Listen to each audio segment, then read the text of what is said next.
Hello viewers, welcome to Safe Tech.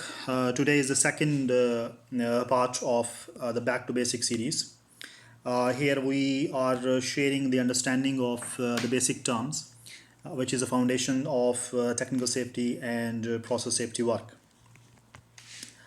Uh, Today we will understand some new terms. The first one is the effect zone. So this effect zone is basically the area, the boundary of which is defined by a target effect level. So when we say effects is basically the heat effects or the specific concentration level or the overpressure effects.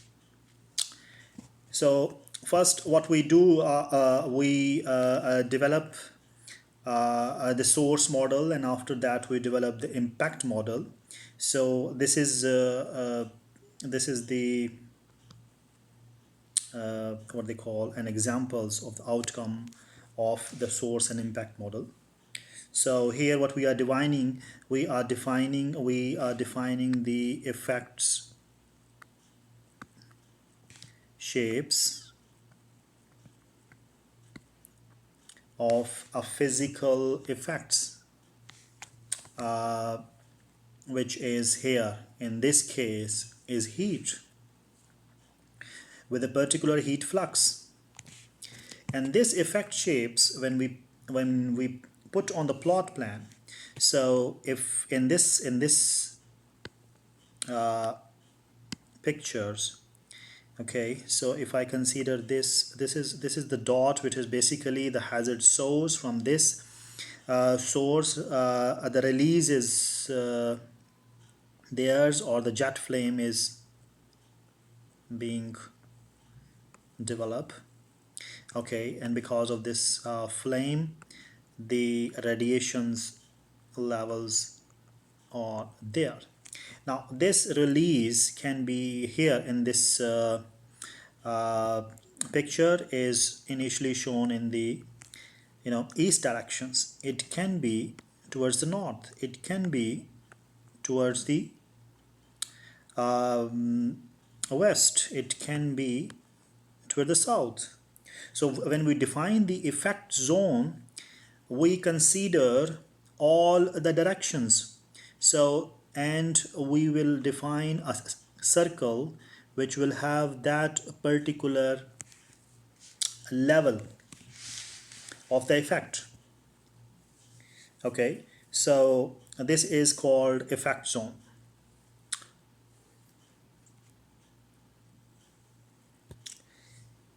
Next is the flammability limit.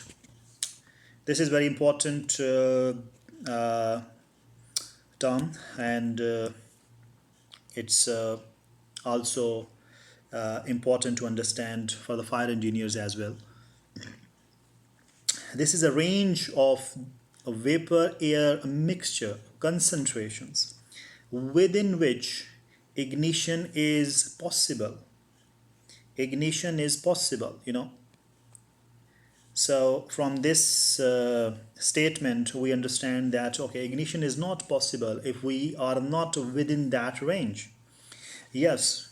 So we have the upper and lower limit of the range, which is called uh, lower flammability limit and upper flammability limit. Okay. And just for understanding, I'm going to make a picture here. Okay, so and here this sections is, I would say, air, and this is the fuel. Okay, so this fuel can be a gas or vapors. So here we have I'm just defining the scale, the 100% air, because at this point the fuel is going to be 0, so I would say the fuel concentrations will be 0 at this, and here at this point, if I see the airs is just reaching to 0, so I would say the air is here 0 and the fuel is 100%. There is no air here.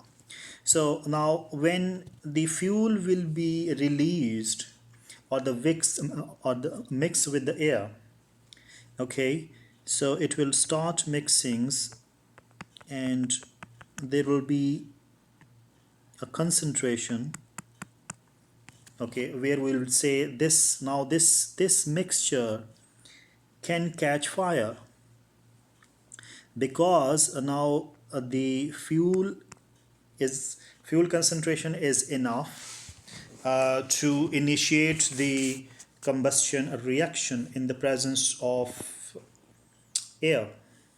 So say with respect to this scale, say this is the 5% of the fuel. So if the fuel is 5%, so the air would be 95%. Now this is called lower flammability limit. Now that mixtures, now if we try ignitions here, it is ignited, here it is ignited, it is ignited, it is ignited, but there is one point of time when the fuel concentrations will be more, means fuel become too rich, okay, that for that level or the concentration of fuel, the required amount of air will not be available to sustain the combustion reaction. So that limit is called the upper flammability limit. And say if I put it here, 15%, and if it will be 15%, so this is will be 85% of air. So now this mixture is ignitable. This is a flammability limit, okay, and this limit is for all the ignitable vapors, combustible gases. Okay, so these are values which I'm putting here, 5% and 15%. This is applicable for the methane gas. Okay, now going to the next, we will understand actually this flammability limits is having the impact of the temperature as well, okay, and the very minor impact of the pressure, which we will understand in the coming slides and in more detail in coming videos. Flash point. Okay, this is a very important term.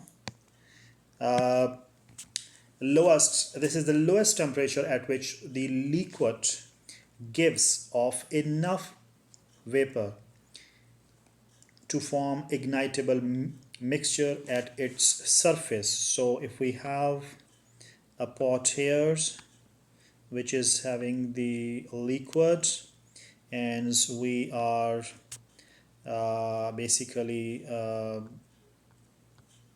heating it, we are heating this liquid so this liquid temperature is increasing and here the vapors are being produced.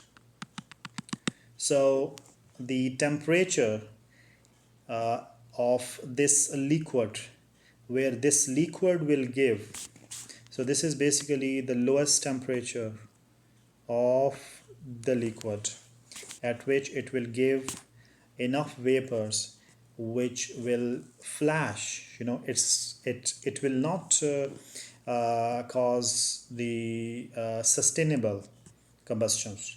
It will flash, it will burn and vanish, so there will be no continuous burning. So that point is called flash point, and for a safety engineer this flash point temperature is very important for all the chemicals and the liquids that we are handling in our facility, because this is the point where we will say, okay, this liquid will generate hazardous environment. Okay, the hazardous environment means the it will generate the ignitable concentrations of the vapor at the top or at the surrounding areas of the liquid. Okay, auto ignition temperature, this is also a very important um, feature of both vapors and gases. So this is a temperature which provides enough energy to ignitable a mixture to start combustion reaction. Okay, so this is very important to know because most of the time you have to design the facility where you are having some open to atmosphere vents, and you need to release some combustible gases to the atmosphere, and in the surrounding of that vent there are some very hot surfaces, the temperature of which can be uh, equal to or more than the auto ignition temperatures of that gas. So so that's why this temperature, this physical uh, properties is very important to understand and consider in the design and the facility operation as well. Now, one more thing, this flashpoint, auto ignition temperatures, flammability limits. These are not the fundamental properties of the materials. I mean, we have to uh, conduct some experiments to know the exact value of these uh, temperatures, and in case of LEL, the concentrations. But there are some, you can say, empirical formulas and sometimes some analytical formulas as well, which we can use and which will give us a very good uh, guesstimation, a very close results, uh, the one which we can get through the experiment.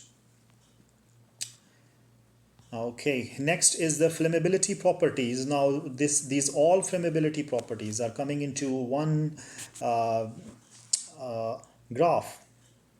Now, here, if you see, this is the concentrations of the flammable vapors, and here we have temperature in the x directions. So, temperature is increasing from left to right. Now, this curve is the vapor saturation vapor pressure curve. Okay, so this is the flash point temperature. So now it's very clear that when we increase the temperature of the liquid, okay, so it will generate vapor, so its vapor pressure increases. So at this point of time, okay, where this is the concentrations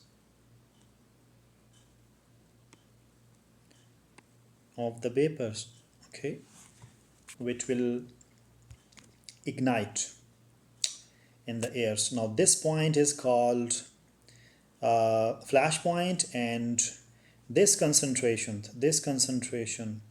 is called LEL, lower flammability limit. Okay, and same, this is the, if we increase the temperatures more, so we will reach the point where we will have the upper flammability limits. Now this point is called UFL, upper flammability limit. And if you see here, it's above and below of these flammability limits, the mixtures of that particular vapors with the air will not be ignitable. And one more thing, if we increase the temperatures, so if you see the flammability uh, range, okay, or the flammability limits band is increasing here with the increase of temperature. Okay, so we need to understand that this LFL will decrease with increase of temperatures, and UFL will increase with increase of temperature. Okay, now here is another point is autoignition temperature. Autoignition temperature regions will come where the mixture, okay, if you see this autoignition region is within the upper flammability limit and lower flammability limits, okay, but it's a quite kind of narrow. It's not, it's having this top and lower margins. So this autoignition region is basically the temperatures where the vapors or the gas molecules will have enough energy to start the combustion reaction. So and in actual this autoignition temperature, this autoignitions will not start here. So we will understand actually there is little you can say little gap here from the theoretical autoignition temperatures and the actual autoignition temperatures. So we this gap is defined by API standards, and we will discuss that in coming videos. Okay, viewers, thank you very much for your time, and these are some basic definitions which we will use in coming videos very frequently.